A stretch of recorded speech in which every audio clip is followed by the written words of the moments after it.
왜 결혼을 하고 자녀를 낳아서 키워보니까 더 쉽게 하나님 말씀이 다가올까요? 왜 그럴까요 대체?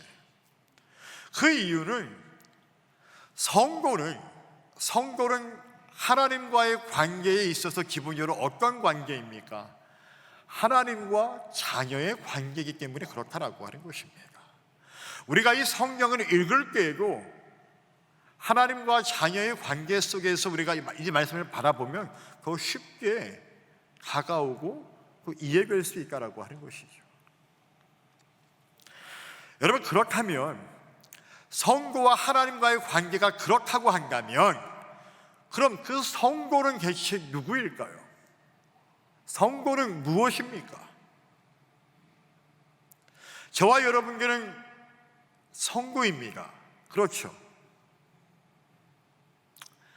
아닌가요? 여러분, 성도죠. 성도니까 주일에 은혜의 보좌 앞에 나와서 예배를 드리는 거 아니겠습니까? 우린 성도라고 불리우는 사람들이에요. 성도. 그 성도가 하나님과의 관계에 있어서 하나님과 자녀의 관계라고 했을 때 그럼 대체 그 성도가 뭐냔 말이에요. 우리가 성도를 모르지는 않아요. 그러나 이걸 조금 더 우리가 깊이 있게 한번 알아봅시다. 사전적 의미로 우리가 성도를 이렇게 말합니다. 기독교 신자를 높여 부르는 말을 우리가 성도라고 이야기하죠. 그런 게 통상적으로 일반적으로 우리가 알고 있는 성도의 개념은 무엇입니까? 바로 예수 그리스도를 믿고 하나님의 자녀로 부름받은 사람들의 무리를 가리켜서 우리가 성도, 이걸 우리가 헬라어로는 에클레시아라고 말합니다. 시편 85편 5절을 보게 되면 이렇게 기록하고 있습니다. 한번 같이 읽어보기를 원합니다. 준비 시작.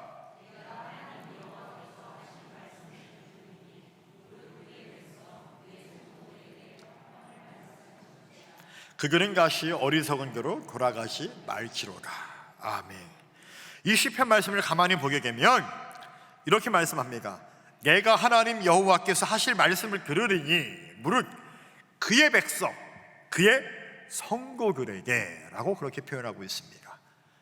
그러니까 여기서 성도라는 말이 그의 백성, 즉 하나님의 백성과 동의어로 쓰여지고 있다라고 하는 것입니다.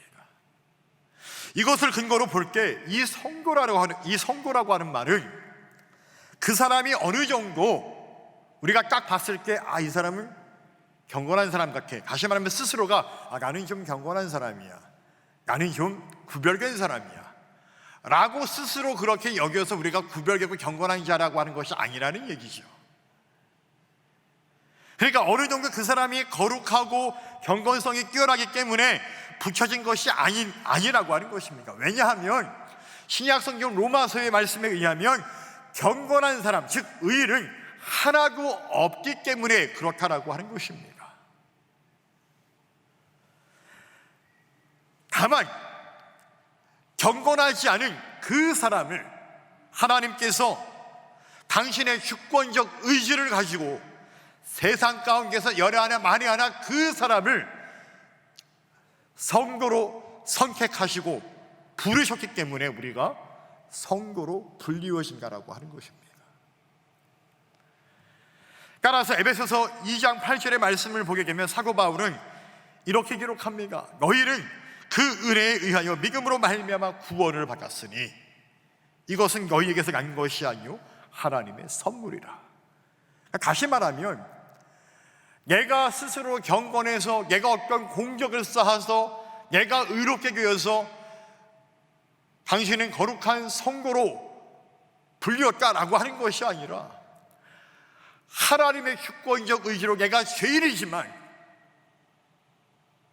수많은 사람들 가운데에서 하나님께서 나를 택하여 주시고 부르셔서 내가 예수를 믿고 내가 의로운 자가 되었기 때문에 나의 구원은 나의 의가 아닌 하나님의 은혜로 된 것이고, 그래서 내가 성도로 불리움을 받는 것도 또한 하나님의 은혜고 하나님의 선물이다라고 말할 수 있다라고 하는 것이죠. 그러니까는 구원과 우리가 성도로 우리가 받은 구원과 그래서 우리가 성도로 불릴 수 있는 것은 하나님의 은혜고 하나님의 선물이다라고 말하고 있다라고 하는 것입니다.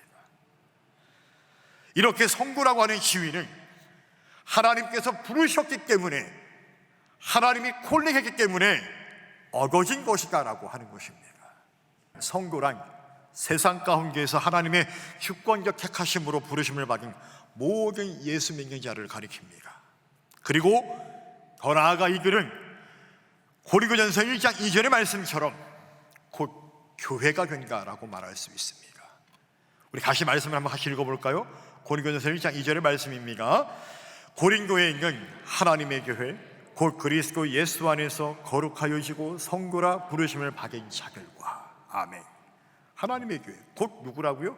그리스도 예수 안에서 거룩하여지고 성도라 부르심을 받은 그들이 누구라고요? 하나님의 교회가라고 하는 것입니다. 교회. 할렐루야. 그러니까 저와 여러분들은 뭐예요? 우리는 성도이면서 곧 우리는 뭐예요? 교회입니다. 교회. 보이는 건물로서의 교회고 있습니다. 그러나 교회의 가장 엄밀한 어원적 의미는 에클레시아입니다. 예수 그리스도를 믿는 자들의 그 무리를 가리켜서 우리가 교회라고 한다면, 또 그 성도 한 사람 한 사람을 가리켜서 우리는 다 교회, 성정이라고 이야기한다라고 하는 얘기예요.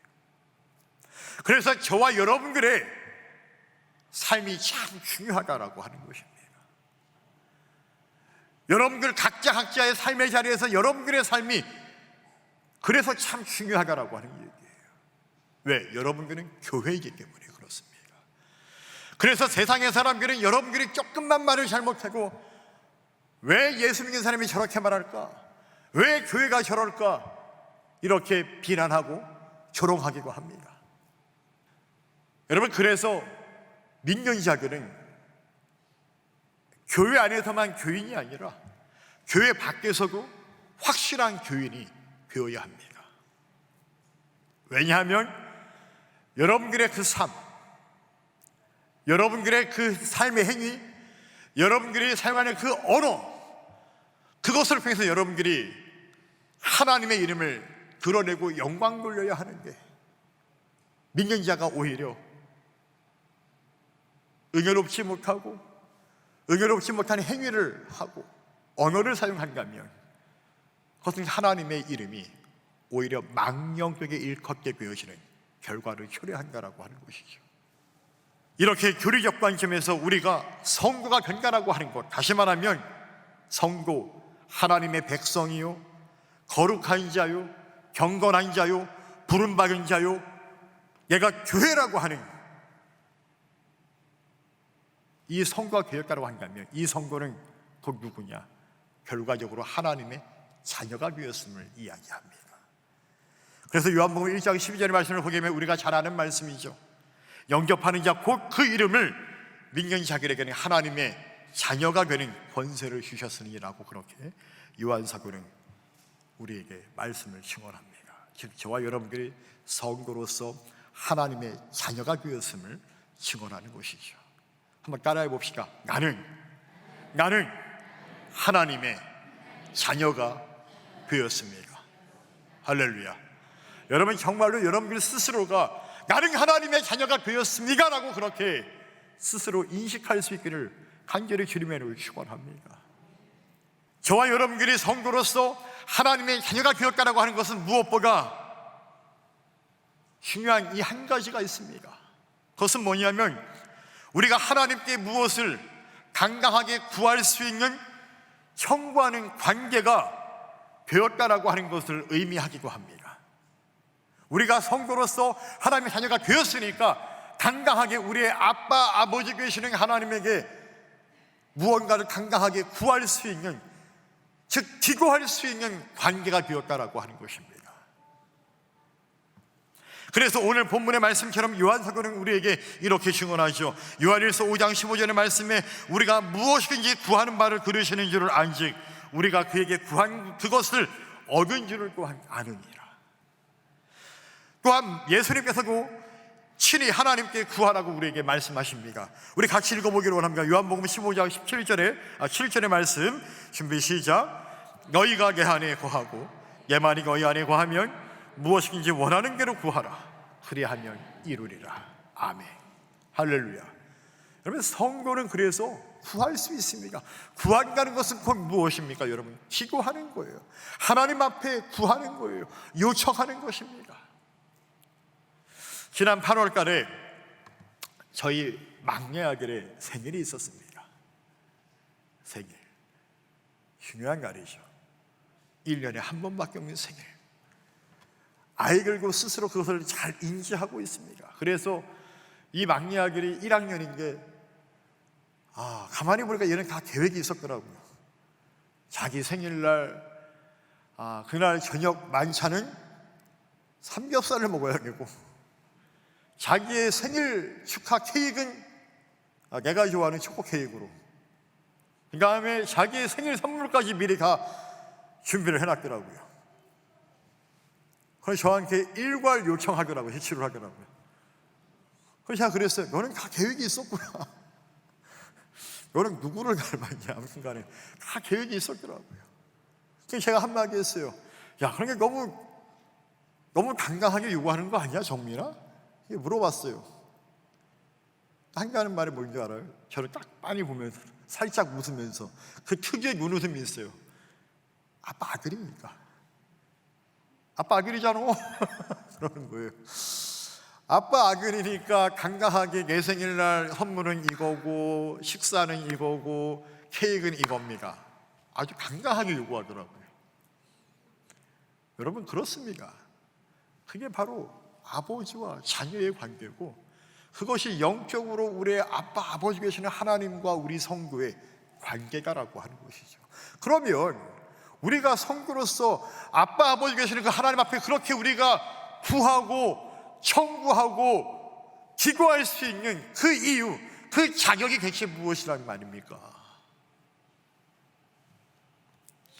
사실 우리가 방금 읽었던 요한일서와 요한복음의 이 말씀은 예수님께서 이 땅에 오시고 십자가에서 속죄 사역을 이루심으로써 대제사장이 1년에 한 차례 들어갈 수 있었던 지성소에 그 휘장이 불로 찢겨지는 그 사건, 그래서 예수님의 피를 힘입는 모든 이들에게 그 지성소가 열리게 되었기 때문에 우리는 예수님을 힘입어 예수님의 이름으로 우리는 당당히 하나님 앞에 달려나가 예배하며 기도할 수 있게 되었다라고 하는 그 자격을 얻게 되었다라고 하는 것이죠.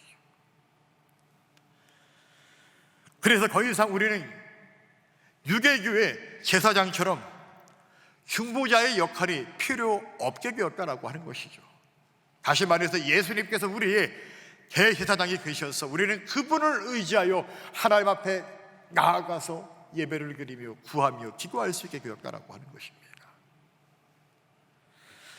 다시 말해서 과거 유대교처럼 짐승을 갖고 제사장 앞에 달려나가서 하나님 앞에 더 이상 번제를 드릴 필요가 없어졌다라고 하는 것이죠. 그래서 오늘날의 예배는 우리가 번제를 드리지 않습니다.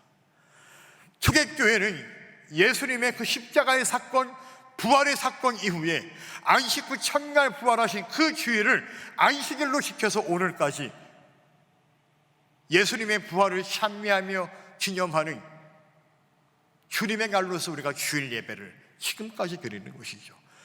그래서 우리는 제7일 안식일 교회처럼 토요일날 우리 모여서 예배를 드리지 않습니다. 더 이상 우리에게는 짐승을 잡아 번제를 드릴 필요가 없었다라고 하는 것이죠.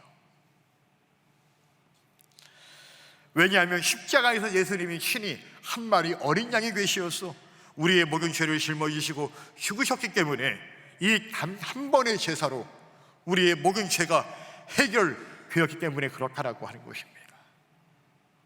그래서 이 십자가의 복음, 이 사실을 이해하고 믿는 성도는 더 이상 중재자 없이 예수님을 의지하여 하나님께 나아가 기도할 수 있게 되었다라고 하는 것이죠.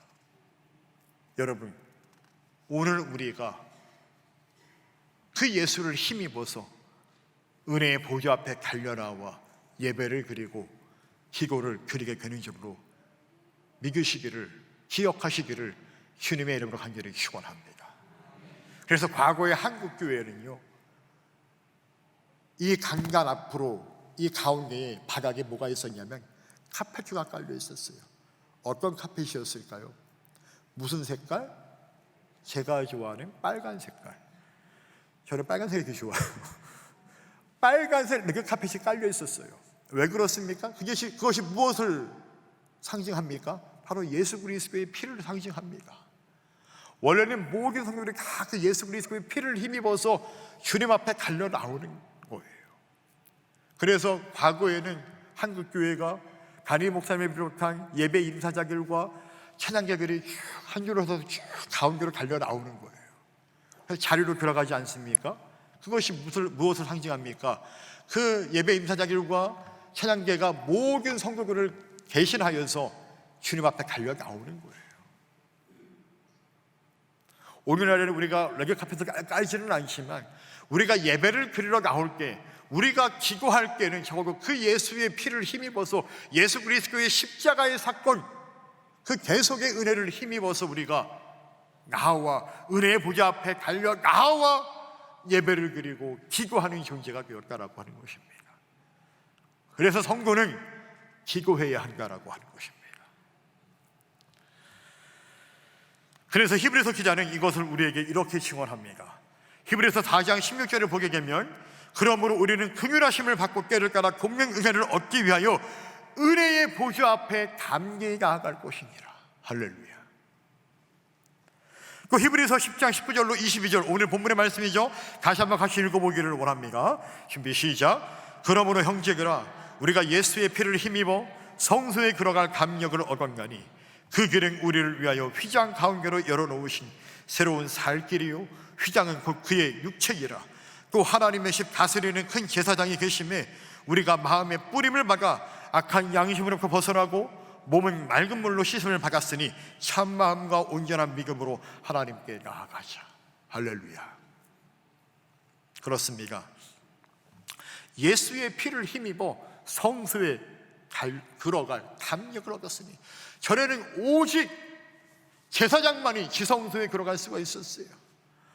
과거 구약 시대에 유대의 광야와 가나안 땅에서의 통일 이스라엘은 그 성전과 회막에서 오직 대제사장만이 그 지성소에 들어가서 하나님을 만날 수가 있었고, 이스라엘 백성들은 그 제사장을 통해서 하나님께 나아갈 수가 있었지만, 예수 그리스도께서 십자가에서 죽으시고 다 이루었다라고 죽으시고 났을 때에 땅이 흔들리고 지진이 나면서 예루살렘 성전의 그 지성소의 휘장이 불로 갈라지면서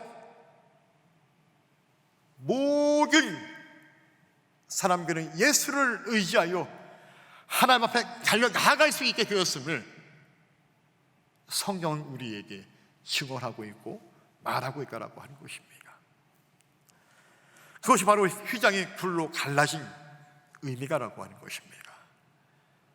그래서 마음의 뿌림을 막아서 세례를 받고 우리가 죄 씻음을 받은 모든 신자는 온전한 마음과 온전한 믿음으로 주님 앞에 나아가 예배를 드리며 기도를 드릴 수 있게 되었다라고 하는 것이죠.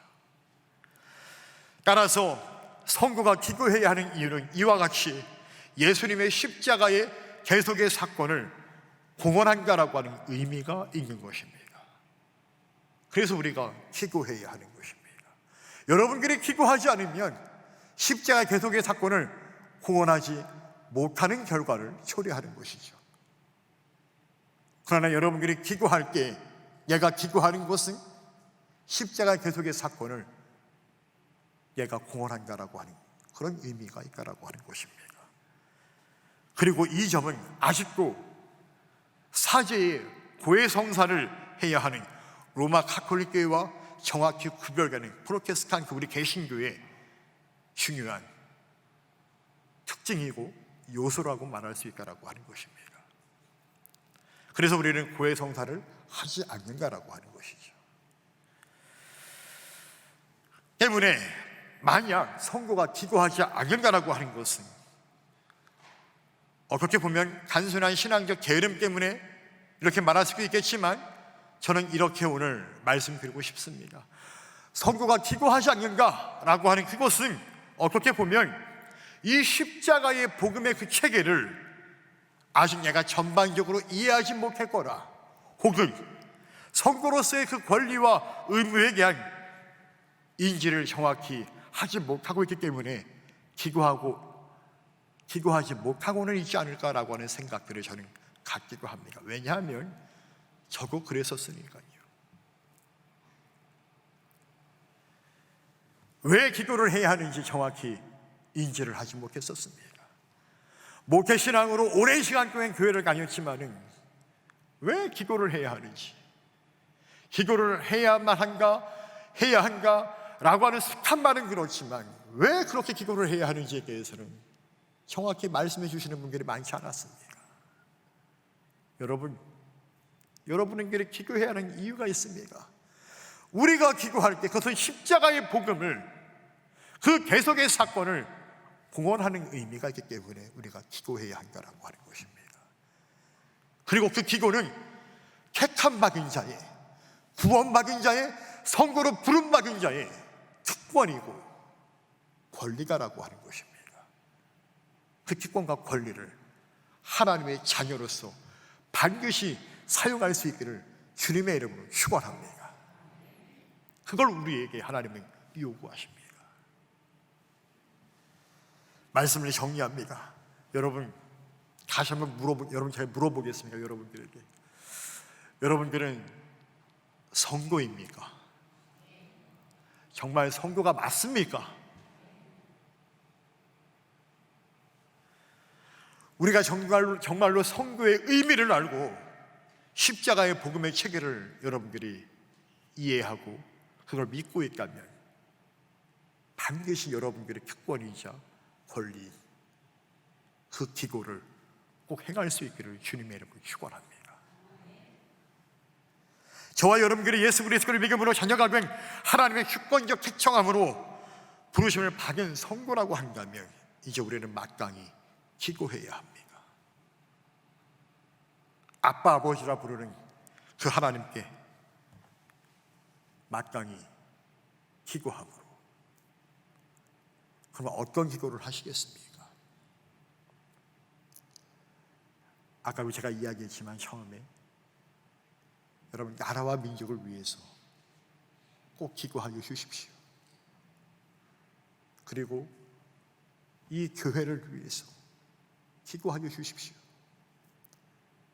한국의 수많은 교회가 온전히 세워질 수 있도록, 한국의 수많은 크리스찬인들이 하나님 말씀 위에 올바로 세워질 수 있도록, 한국 교회와 크리스찬인들이 저 유럽 교회처럼 무너져 내리지 않기를 위해서 기도해 주십시오. 한국 교회 크리스찬인들이 말씀을 떠나지 않도록 기도해 주십시오. 이 나라와 이 민족이 세상의 가치와 문화로 인해서 구별되지 못하는 삶을 살아가는 것이 아니라 구분된 삶을 살아감으로 이 나라와 이 민족이 바로 세워질 수 있기를 위해서 기도해 주십시오. 그리고 여러분들의 가정을 위해서 기도하십시오. 여러분들의 자녀들을 위해서 기도하여 주십시오. 이제 추석 명절입니다. 여러분, 추석 명절 아침에 무엇 하시겠습니까? 가정 예배를 드리면서 반드시 그 신앙주들은 신앙의 자손들을 위해서 축복 기도하여 주십시오.